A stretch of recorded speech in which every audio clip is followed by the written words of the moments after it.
Alessandro, presidente do Conjuve, né? Como é que o Conselho se posiciona em relação a esses movimentos? E você, como é que você avalia pessoalmente esse movimento todo? Para você, de onde vem essa força? Tá, não. Então, primeiro, começar um pouco pela posição pessoal, porque ela sempre que acaba determinando como a gente atua, como a gente fala, né, como a gente vive no dia a dia. Se a gente fazer um exercício rápido, rapidinho mesmo, de histórico, e tentar relembrar a massa que sempre vai às ruas para pedir mudanças, é a juventude, é a massa jovem. Por que eu estou dizendo isso? Porque é, a juventude, esse período ali do final da adolescência, do período do início da juventude, é quando a nossa capacidade criativa ela está no ápice. Quando você pensa mais no mundo, pensa mais nas mudanças, pensa mais naquilo que você quer, começa a identificar, porque você começa a crescer, começa a identificar, né, as limitações, e aí é justamente nesse período em que você se depara mais com as limitações do sistema. Limitações financeiras, pobreza, desigualdade social, renda, e as limitações morais e culturais, preconceito, discriminação.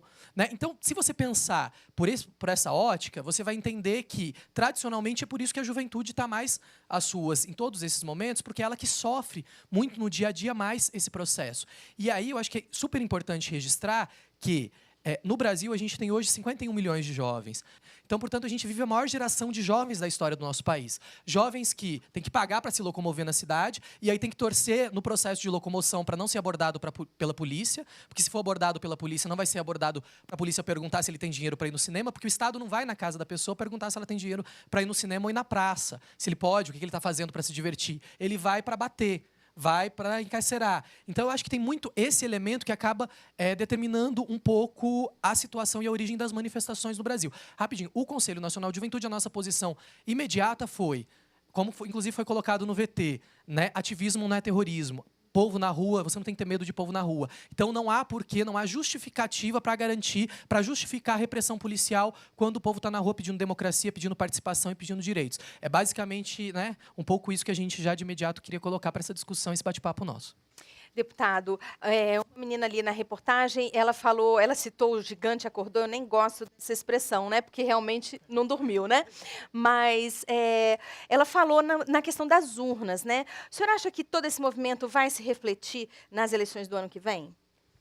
Essa Acho. consciência política vai chegar até lá? Eu acredito o seguinte: o Brasil tinha duas narrativas antes das ruas. A narrativa de 10 anos do governo Lula e Dilma e a narrativa dos partidos de oposição, em especial comandado pela grande mídia, que é o partido mais forte de oposição no Brasil.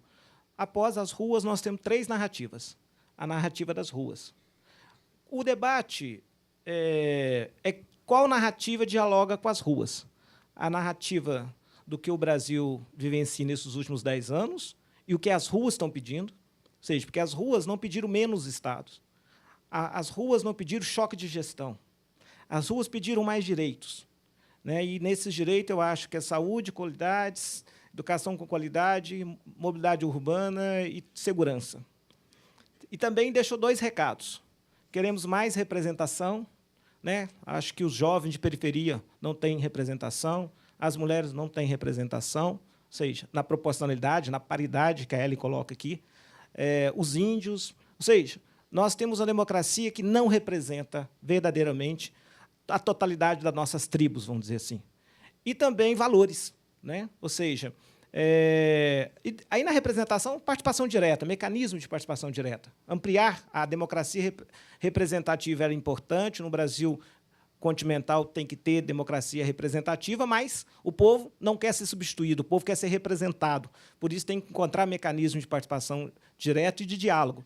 E questão de valores, ou seja, o Brasil for às ruas para dizer que nós precisamos de uma repactuação ética republicana com a questão da transparência. Então, acho que esses são os recados. É evidente que essas narrativas estão sendo debatidas e quem dialogar melhor com as narrativas das ruas vencerá as eleições. A gente já tem pergunta na plateia, pode falar. Meu nome é Vanessa e a minha pergunta vai para o Alexandre. Quais são os benefícios que o Estatuto do Adolescente vai trazer para a gente? Estatuto da Juventude, né? Estatuto da Juventude. De direito imediato, primeiro é reconhecer que jovem tem direito.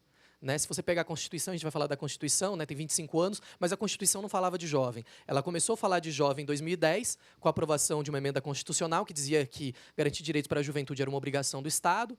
E aí, em 2013, a gente consegue dizer quais são esses direitos que a Constituição falou em 2010 para os jovens.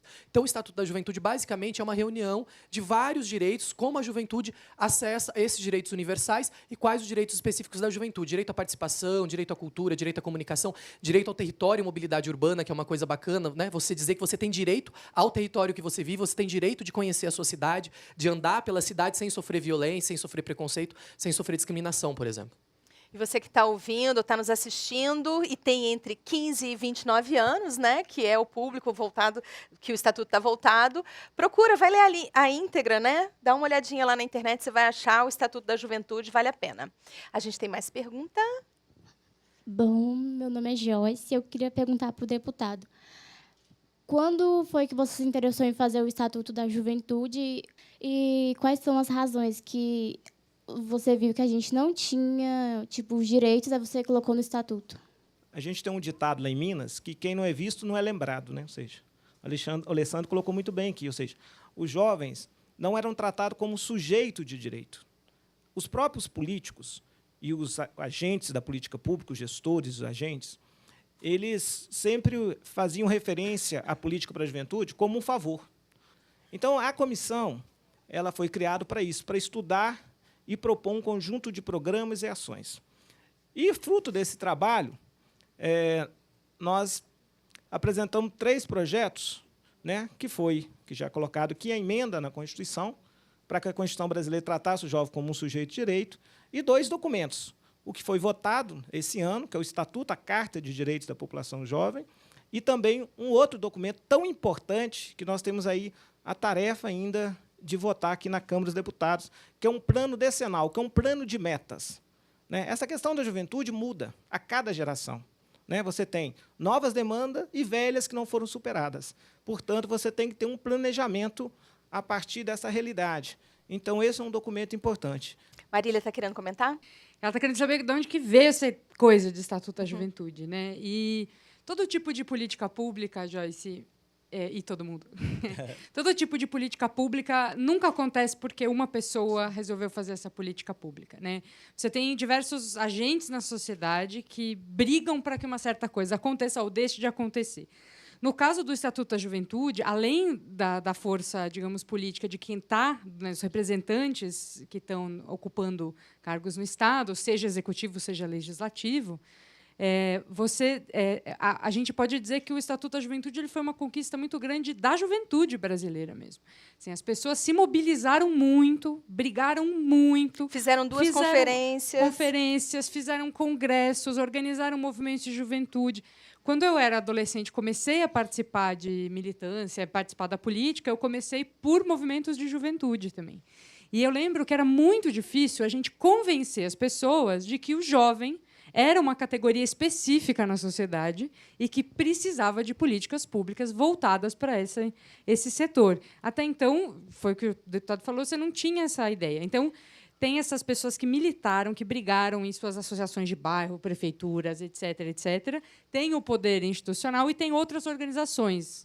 Nós vamos suspender agora a nossa conversa e partir para um rápido intervalo. No próximo bloco, vamos falar sobre o impacto das manifestações sobre as atuais políticas para a juventude e também repercutir o que mudou desde 88, quando foi promulgada a Constituição, que completa agora 25 anos. Até já!